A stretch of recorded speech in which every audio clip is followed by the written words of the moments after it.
அனைவருக்கும் வணக்கம். என் பெயர் ஜெகதீஷ். நான் 3ஆம் வகுப்பு இ பிரிவில் படிக்கிறேன்.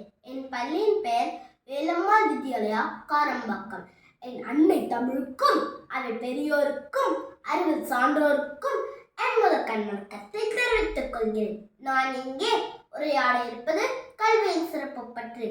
கல்வி என்பது குழந்தைகளை உடல், மன வளர்ச்சி, அறிவு, நல்லொழுக்கம் ஆகிய மதிப்புடன் வளர்க்க உதவும் ஒரு சமூக அமைப்பு. கல்வியாளர்கள் கூற்றுப்படி இன்றைய தலைமுறையை முறையாக வழிநடத்துவதிலும் சமுதாயத்தில் பங்களிப்பு செய்வதிலும் கல்வி முக்கிய பங்கு வகிக்கிறது.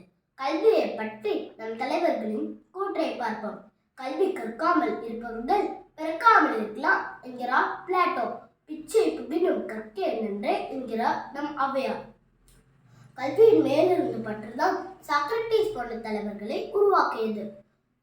அப்துல் கலாம், கல்பனா சாவ்லா போன்ற அறிவில் உயர்ந்தவர்கள் உலகத்திற்கு எடுத்துக்காட்டியதும் உலகத்தை முன்னோக்கி எடுத்துக்கொண்டு சென்றதும் கல்வியே. கேடில் விழுச்செல்வம் கல்வி ஒருவருக்கு மாடல்ல மற்றையவை. கற்க கசடர கற்பவை கற்றப்பின் நிற்காதற்கு தக என்ற என் வள்ளுவரின் கூற்றுப்படி கல்விக்கே முதல் பெருமை. கல்விதான் நம் சொத்து.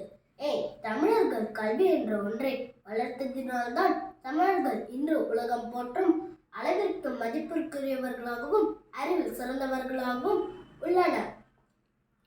மன்னர்கள் மண்ணை ஆண்டவர்கள், அவர்களுக்கு மரியாதை என்பது அந்த மண்ணில் மட்டுமே உள்ளது. ஆனால் கற்றவருக்கு சென்ற இடம் எல்லாம் சிறப்பு. ஒருவனுக்கு புகழும் பெருமையும் தரக்கூடிய செல்வம் கல்வி செல்வம் அன்றி வேறொன்றும் இல்லை. எனவே கல்வியை சிறந்தது, கல்வியை உயர்ந்தது என்று கூறி என் உரையை முடித்துக் கொள்கிறேன். நன்றி.